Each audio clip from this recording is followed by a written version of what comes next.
Well, greetings, blade fans. Gotta tell you, just when I thought I had caught enough fish and reached my limit, one more comes along. Yep, and there she be.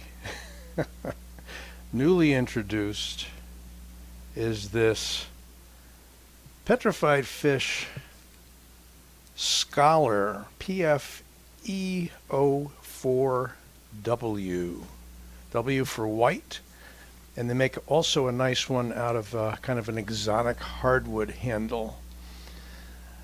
So let's get rid of the background here for a moment. These are 6 boxes of like 12 Petrified Fish knives that I have. Yep. Went a little overboard. That's a fish joke. This is the Scholar, as I said. Interesting name for the knife. Yes, looks exactly like your granddaddy's or maybe even yours straight razor.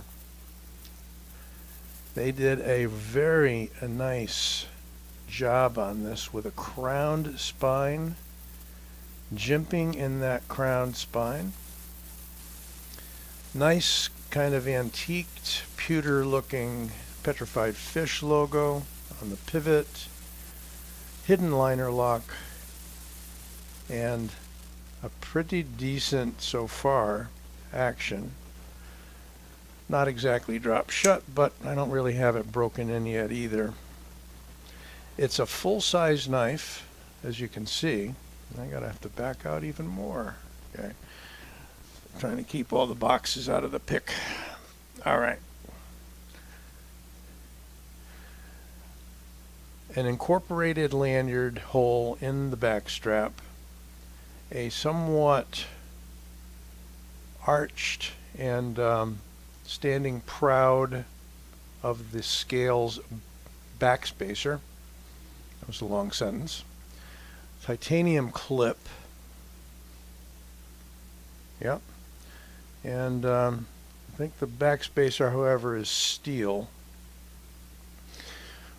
As I said, on this one, a very nice grained white G10. And if earlier I said carbon fiber, sometimes I use those terms interchangeably, as I shouldn't. But it is a G10. And the only other model is a nicely grained wood, and forgive me, I don't know what kind of wood they do advertise it.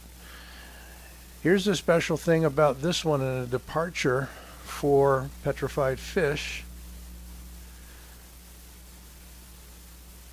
You can see that marker there with the name of the model and also 154 cm. So for about 70 bucks, I think, is what White Mountain is getting for these, and you can get 10% off of that using my discount code OLDSWORD. That would bring that down to 7 off, about $63, free shipping and no tax. Great folks out at White Mountain Knives for sure. Now let's do some specs on this guy. Get the old tape measure out there. Alrighty. Overall length, 8 1/4 inches.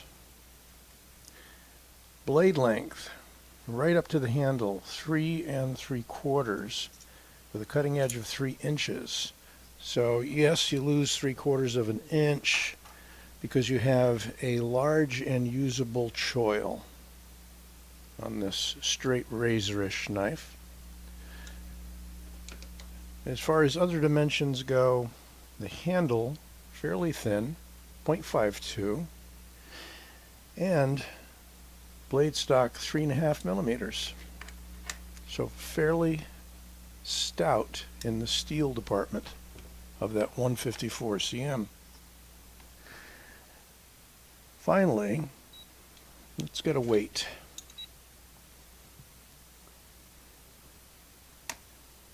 we've got a mere 3.94 ounces. Very nice.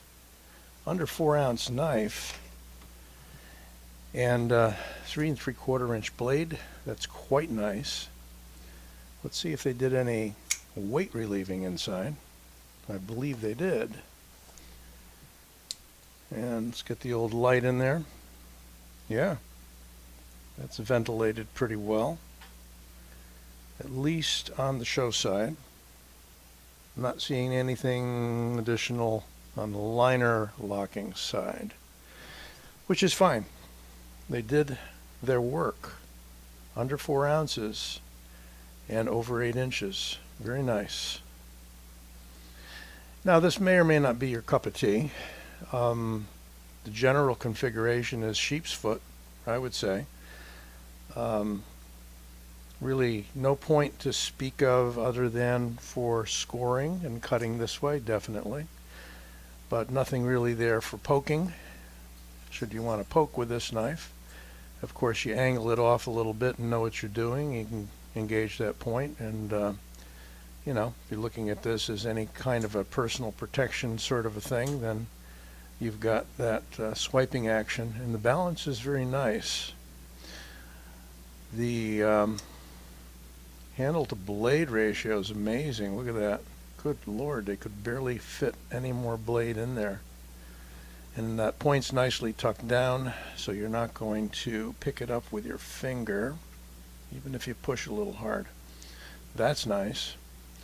Well centered.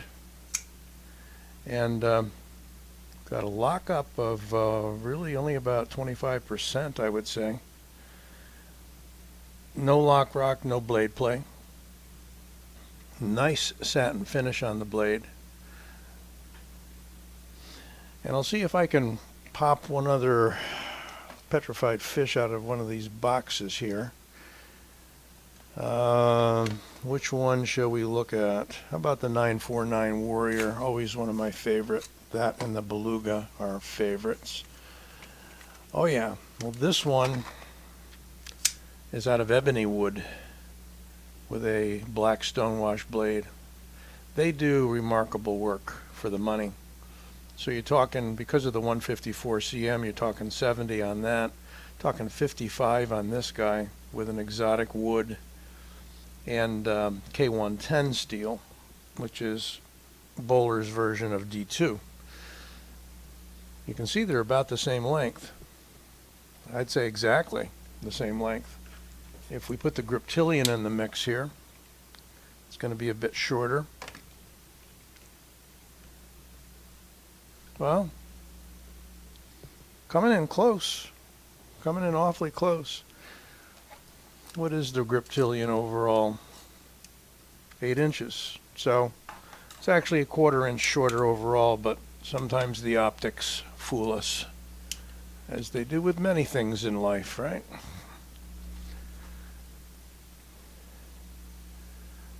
So the Petrified Fish Scholar, an interesting departure for petrified fish, although they do have some whacked out designs. They got one that actually looks like a fish with fish bones. I don't know the name of that. Ergonomic. Yep, absolutely. Your fingers fit right in that big groove, if you want to call it that, on the handle. And then you got that extra left over. My little fingers just starting to touch that little hump there, but it's by no means uncomfortable. The clip lies pretty close to the surface. It's not deep carry, and it's not a hot spot in my right hand at all. The jimping is, yeah, somewhat effective. So the harder you push, the more grip you get. That would make sense on anything, but because it's crowned, it's somewhat smooth and satined out. You can see the beautiful sheen on that blade. And I got this just because it's new and interesting. New and interesting. Frog in my throat there, early in the morning here. Trying to get this out so that I can share it with you all. So as always, don't forget to like this video and subscribe, and I'll put a link in the video where you can purchase this out at White Mountain Knives. Again, don't forget to use my discount code OLDSWORD. We'll be back with you soon. Be well.